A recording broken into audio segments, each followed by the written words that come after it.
शिवोऽहं शिवोऽहं शिवोऽहम्। ॐ सच्चिदानन्दरूपाय विश्वोत्पत्त्यादिहेतवे तापत्रयविनाशाय श्रीकृष्णाय वयं नमः।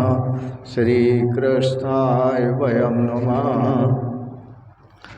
ॐ अखण्डानन्दबोधाय शिष्यसन्तापहारिणे सच्चिदानन्दरूपाय तस्मै श्रीगुरवे नमः। तस्मै श्रीगुरवे नमः।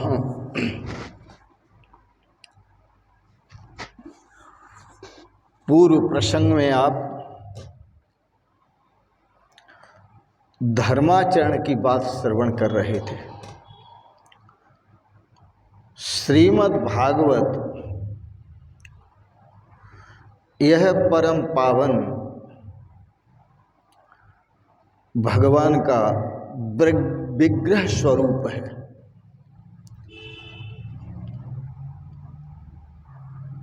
बड़ा सुंदर समाज को मार्गदर्शन किया है। आज के प्रसंग में भी आप श्रवण करेंगे सुंदर भावों को।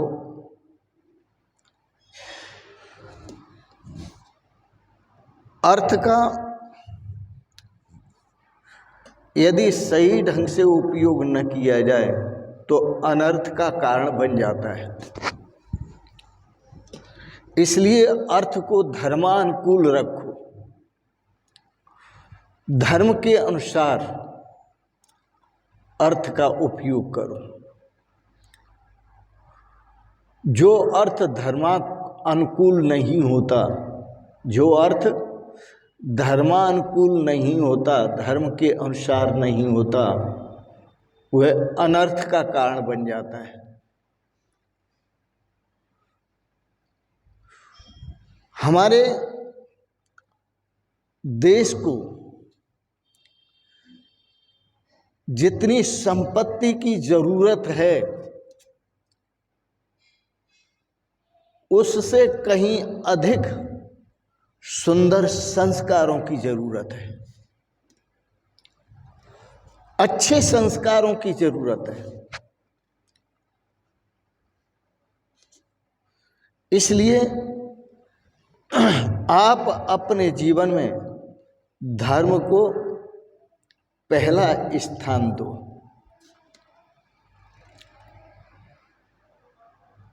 शास्त्रों में भी ऐसा क्या है, सबसे पहले नाम धर्म का लिया।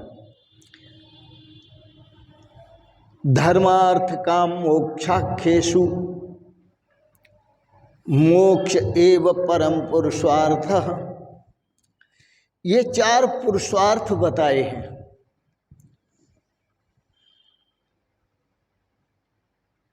शास्त्र में चार पुरुषार्थ, धर्म, अर्थ, काम और मोक्ष। इनमें जो परम पुरुषार्थ है वो मोक्ष है। लेकिन वह जो मोक्ष प्राप्त होगा वह बिना धर्म के प्राप्त नहीं होगा।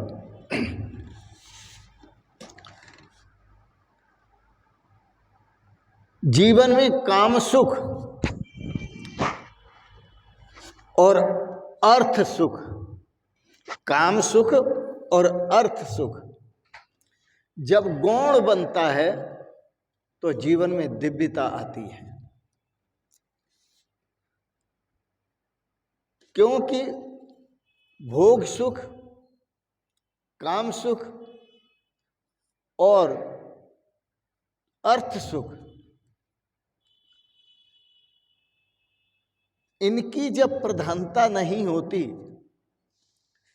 तो परमात्मा की प्रधानता होती है, धर्म की प्रधानता होती है।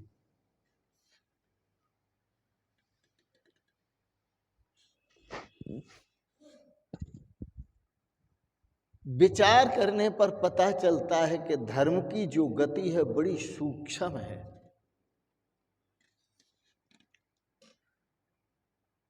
धर्म भी अनेकों बार अनर्थकारी बन जाता है, अनर्थ का कारण बन जाता है।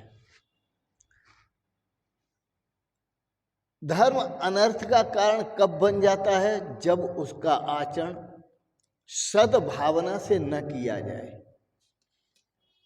दुर्भावना से किया जाए तो अनर्थ का कारण बन जाता है। तो सद्भावना के अभाव में धर्म भी अधर्म का कारण बन जाता है, धर्म भी सफल नहीं होता। सद्भावना, सत का भाव है ईश्वर, ईश्वर भावना।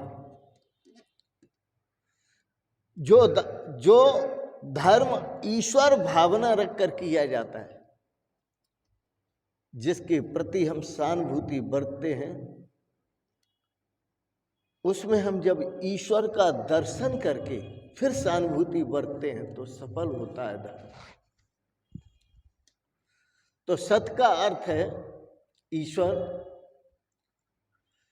और ईश्वर का भाव रख करके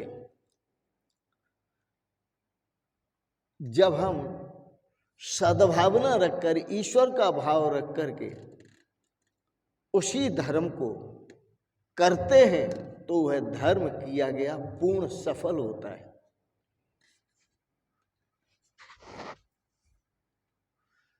एक बात और भी याद रखने की है, शत्रु जो है बाहर नहीं, शत्रु अपने भीतर ही होते हैं। मानव के मस्तिष्क में बैठे हुए होते हैं शत्रु, वो बाहर से नहीं आते, वो मन के अंदर ही होते हैं। इसलिए अपने मन के अंदर के शत्रुओं को जब मारोगे तो मन के अंदर के शत्रुओं के मरने के बाद जब आप देखोगे तो आप पाओगे कि आपका दुनिया में कोई भी शत्रु नहीं है।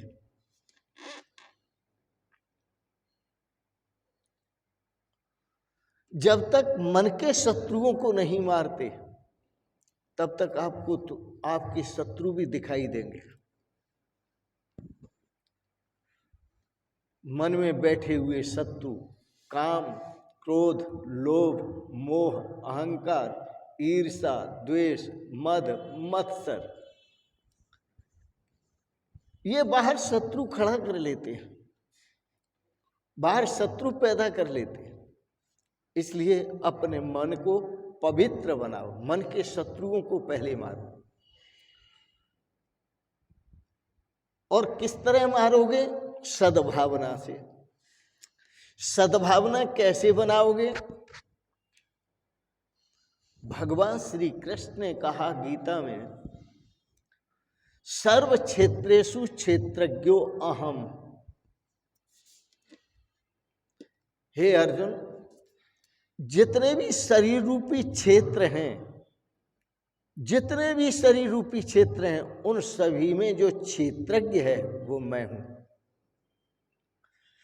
तो परमात्मा का वास प्रत्येक शरीर में है, इसलिए प्रत्येक शरीर के साथ कितनी महान बात कह दी, धर्म का व्यवहार करो। गीता के प्रारंभ में कहा, क्षेत्रे क्षेत्रे धर्मम कुरु। प्रत्येक क्षेत्र में धर्म का व्यवहार करो, धर्म आचरण करो। कुभाव रखकर, उन क्षेत्रों के साथ कुभाव रखकर किया गया व्यवहार वो धर्माचरण नहीं हो सकता, पापाचरण है। शास्त्र में कहा गया है कि दो ही तो भाव हैं, एक कुभाव है और एक सद्भाव है।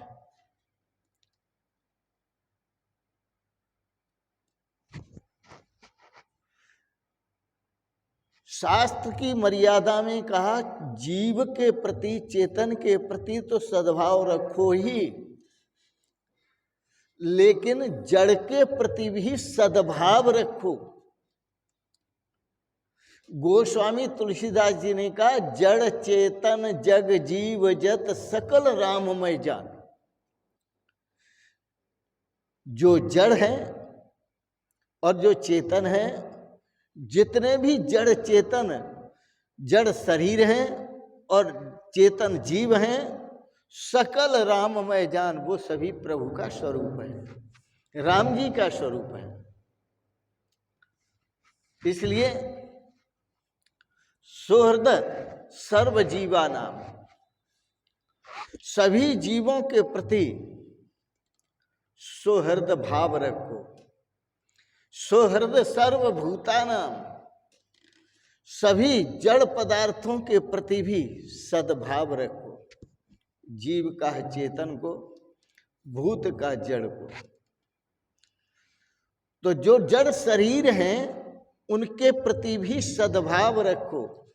शास्त्र में कह दिया सुहृद सर्वभूतानाम, सभी भूतों के मित्र बनकर जियो, प्रेमी बनकर जियो, धर्माचरण करते हुए जियो, किसी के प्रति भी कुभाव मत रखो। बड़ा सुंदर है जो जीवों के प्रति प्रेम करता है वह तो अत्यंत श्रेष्ठ है ही, लेकिन सर्वभूतानाम, जो सभी जड़ पदार्थ हैं उनके प्रति भी जो प्रेम करता है वह तो दिव्य है। इसलिए सद्भाव रखो सब में। चेतन के प्रति भी सद्भाव रखो और जड़ पदार्थों के प्रति भी सद्भाव रखो। ये कुभाव जो जागृत होता है, बुरा भाव जो जागृत होता है, क्यों होता है? व्यक्ति की जब स्वार्थ बुद्धि होती है तब उसमें असद भाव जागृत होता है, कुभाव जागृत होता है। मनुष्य में जब स्वार्थ बुद्धि जागती है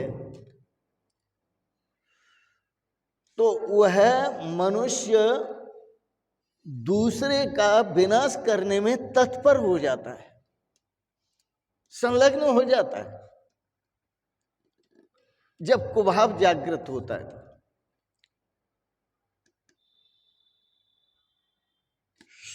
सद्भाव में और कुभाव में कैसे अधर्म जागृत होता है, यह भी समझने की बात है। एक सुंदर दृष्टांत है और वह विचार करने योग्य है। एक नगर में राजा और नगर सेठ दोनों ही रहते थे। नगर सेठ और राजा दोनों ही आपस में घनिष्ठ मित्र थे, प्रगाढ़ मित्र थे, उनकी मित्रता प्रगाढ़ थी।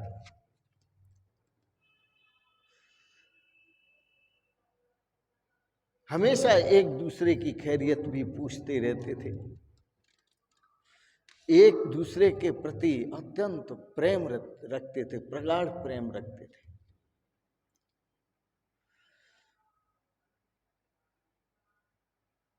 बनिए का जो व्यापार था, सेठ का जो व्यापार था वो चंदन का था।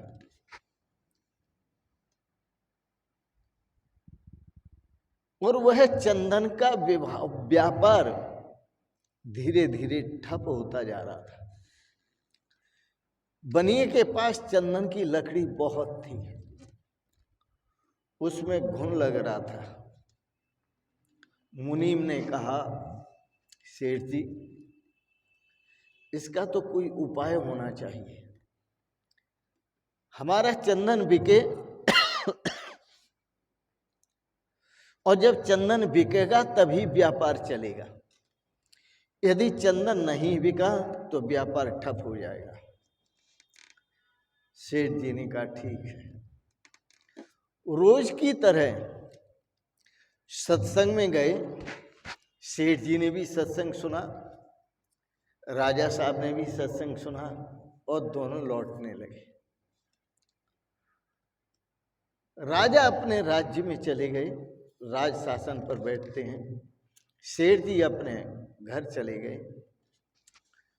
सेठ जी के मन में स्वार्थ जागृत हुआ और मन के अंदर सेठ जी के कल्पना हुई, भाव आया कि यदि राजा मर जाए, इसकी मृत्यु हो जाए, तो मेरा चंदन सारा का सारा आज ही बिक जाएगा, क्योंकि राजा की चिता पर लगाने के लिए लकड़ी चाहिए और वो भी चंदन की लकड़ी चाहिए, तो आज ही बिक जाएगा। इस प्रकार से नगर सेठ जब सोच रहा था कि राजा को कुछ हो जाए जिससे राजा की मृत्यु हो जाए, तो चंदन की लकड़ी बिकने से मेरा व्यापार अच्छा चल पड़ेगा और ठीक चलेगा। राजा के प्रति सेठ का कुभाव जागृत हुआ। दूसरी ओर राजा के मन में भी कुभाव जागृत हुआ। राजा सोचने लगा कि ये सेठ तो बहुत तगड़ा है, इसके पास संपत्ति अच्छी है, धन धान्य बहुत है, पर इसके पास संतान कोई भी नहीं है। इसलिए इस सेठ को यदि कुछ हो जाए, सेठ मर जाए, तो ज्यादा अच्छा है, क्योंकि इसकी धन संपत्ति जितने भी है वो सबकी सब मेरे राजकोष में आ जाएगी। विचार कीजिए, जब आपके मन में कुभाव उत्पन्न होता है दूसरे के प्रति, तो दूसरे के मन में भी कुभाव उत्पन्न होता है आपके प्रति भी। और कुभाव जो उत्पन्न हुआ वो बाहर से नहीं आया, अपने भीतर से उत्पन्न हुआ। तो शत्रु जो पैदा होते हैं, जिसके कारण हमारा नाश होता है, वो शत्रु अपने भीतर से पैदा होते हैं, बाहर से पैदा नहीं होते। सेठ के मन में जो कुभाव आया उसके भीतर से आया था। राजा के मन में, सेठ के मन में जो कुभाव आया कि राजा मर जाए तो मेरा चंदन सब बिक जाएगा, मेरा व्यापार अच्छा चलने लगेगा, उसके भीतर से आया। राजा के मन में भी जो कुभाव आया, राजा के भीतर से आया। सेठ यदि मर जाए तो उसकी सारी संपत्ति मेरे राजकोष में आ जाएगी। सोचो, इसलिए सेठ राजा की मृत्यु सोचने लगा कि मृत्यु हो जाए, और राजा सेठ की मृत्यु सोचने लगा कि इसकी मृत्यु हो जाए। ये दोनों कुभाव कहाँ से आए? अपने भीतर से। क्यों आए? स्वार्थ के कारण। जब व्यक्ति के अंदर स्वार्थ जागता है तो उसका मन मैला होता है, और जो मन मैला होता है तो वह व्यक्ति कितना ही सुंदर स्नान करे और सुंदर स्वच्छ वस्त्र पहने, लेकिन मन कभी साफ नहीं होता। किसी कवि ने कहा, मन मैला और तन को धोए, मैल न छूटे कोई। जब व्यक्ति का मन मैला होता है और वो तन को धोता रहता है तो तन तो देखने में अच्छा लगता है, लेकिन इससे उसका उद्धार नहीं होता, पतन होता है, क्योंकि उसका मन मैला है। मन के हारे हार है, मन के जीते जीत। यदि मन से आप हारे हुए हैं, मन के शत्रुओं को नष्ट नहीं कर पा रहे हैं, तो आप हारे ही हुए हैं आप। और यदि मन के शत्रुओं को आप नष्ट कर देते हैं, मन के भीतर वास करने वाले काम, क्रोध, लोभ, मोह, अहंकार, मद, मत्सर, ईर्ष्या, द्वेष आदि जो शत्रु हैं, छल, कपट, दंभ आदि सब शत्रुओं को जब नष्ट कर देते हैं तो आपका मन पवित्र होता है, आपके अंदर एक दिव्यता आती है। फिर आपको भगवान को भी ढूंढने की जरूरत नहीं है, भगवान खुद आपको खोज लेंगे। कबीर दास जी ने, कबीर भगवान ने बड़ा सुंदर कहा, मन ऐसो निर्मल भयो जैसे गंगा नीर, पीछे पीछे हर फिरे कहत कबीर कबीर। अरे भाई कबीर दास जी ठहरो, तो मन की निर्मलता हमारे जीवन में दिव्यता लाती है, और मन निर्मल होता है धर्म आचरण से, सद्भावना से। इसलिए जीवन में सद्भाव पैदा करें, जीवन में धर्म आचरण करें, तभी हमारे श्रेय की हमें प्राप्ति होगी, तभी हमें शाश्वत सुख और शांति की प्राप्ति होगी, तभी हमें शाश्वत आनंद की प्राप्ति होगी। इन शब्दों के साथ ही आज के प्रसंगत वाणी को विराम देते हुए आपने बड़े प्रेम और श्रद्धा से भगवत चर्चाओं को श्रवण किया, इसके लिए बहुत बहुत अनुग्रहित हैं। और एक बात जरूर कहेंगे, आप सबके प्रति भगवान आपको सपरिवार सदा स्वस्थ और सुखी रखें, आपको सद्बुद्धि प्रदान करें, सद्विचार प्रदान करें, सद्भाव प्रदान करें, जिससे आप अपने श्रेय को प्राप्त करें। इन शब्दों के साथ ही कोटि से मंगलमयी शुभ कामनाएं करते हुए बहुत बहुत आपको आशीर्वाद और बहुत बहुत प्रणाम प्रणाम प्रणाम। शिवोहम शिवोहम शिवोहम।